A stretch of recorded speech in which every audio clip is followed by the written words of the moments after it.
പാലായിൽ കടുത്ത തീരുമാനമെടുത്ത കോൺഗ്രസ്.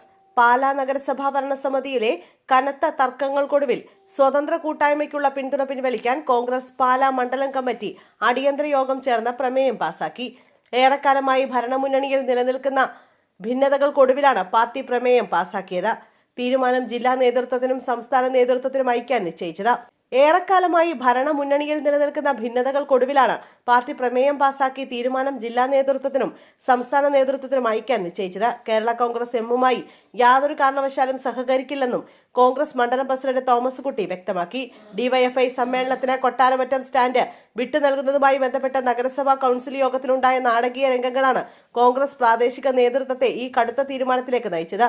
ഡിവൈഎഫ്ഐക്ക് വേണ്ടി ഒത്തുകളിച്ച ദിയ ബിനു പുളിക്കകണ്ടത്തിന്റെ നേതൃത്വത്തിലുള്ള ഭരണസമിതി അംഗീകരിക്കാനാകില്ല എന്നാണ് കോൺഗ്രസ് പ്രാദേശിക നേതാക്കളുടെ പൊതുവികാരം. കോൺഗ്രസിന്റെ ശക്തമായ എതിർപ്പിനെ മറികടന്ന പ്രതിപക്ഷത്തിന്റെ വോട്ടെടുപ്പിലൂടെയാണ് കൗൺസിൽ ഡിവൈഎഫ്ഐയുടെ പരിപാടിക്ക് അനുമതി നൽകിയത്. കൗൺസിൽ യോഗത്തിൽ ഭരണപക്ഷത്തെ സ്വതന്ത്ര കൂട്ടായ്മ കൗൺസിലർമാരായ ബിനു പുളിക്കകണ്ടം, ബിജു പുളിക്കകണ്ടം എന്നിവരും ഒരു കേരള കോൺഗ്രസ് അംഗവും പങ്കെടുത്തിരുന്നില്ല.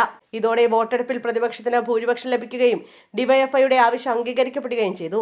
എന്നാൽ നഗരസഭാ ചെയർപേഴ്സൺ ദിയ പുളിക്കകണ്ടം ഡിവൈഎഫ്ഐക്ക് വേണ്ടി LDFുമായി ഒത്തുകളിക്കുകയാണെന്ന് ആരോപിച്ച് കോൺഗ്രസ് കൗൺസിലർമാർ യോഗം ബഹിഷ്കരിച്ചിരുന്നു. അതേസമയം കൗൺസിൽ പ്രതിപക്ഷത്തിന് ആവശ്യത്തിന് ക്വാറം തികയാതിരുന്നതിനാലാണ് വിഷയം വോട്ടെടുപ്പിലേക്ക് പോയതെന്ന് ചെയർപേഴ്സൺ ദിയ ബിനു പുളിക്കകണ്ടം വിശദീകരിച്ചു.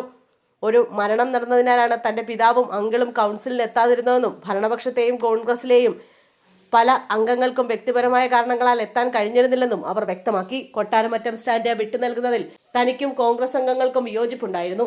എന്നാൽ പിന്തുണ പിൻവലിക്കുമെന്ന UDF ഭീഷണിയോട് ഇപ്പോൾ പ്രതികരിക്കുന്നില്ലെന്നും ഒന്നും രണ്ടുമല്ല UDF നേതൃത്വമാണ് ഇതിൽ അന്തിമ തീരുമാനമെടുക്കേണ്ടതെന്നും ദിയ കൂട്ടിച്ചേർത്തു.